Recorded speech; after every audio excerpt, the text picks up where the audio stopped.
शासनाच्या वतीने सारथी संस्थेमार्फत प्रशिक्षण उपक्रम, एकरकमी आर्थिक सहाय्य तसेच अभिरूप मुलाखतीचा लाभ विद्यार्थ्यांना दिला जातो.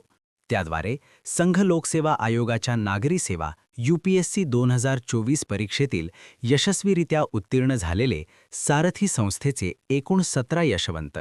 यापैकी प्रशिक्षणाचा व मुख्य परीक्षा एकरकमी आर्थिक सहाय्य लाभ घेतलेले विद्यार्थी 1, फक्त मुख्य परीक्षा एकरकमी आर्थिक सहाय्य लाभ घेतलेले विद्यार्थी 3, फक्त मुलाखत एकरकमी आर्थिक सहाय्य लाभ घेतलेले विद्यार्थी 6, तर मुख्य परीक्षा व मुलाखत एकरकमी आर्थिक सहाय्य लाभ 7 विद्यार्थ्यांना देण्यात आला आहे. हे आहेत सारथी संस्थेचे यशवंत विद्यार्थी.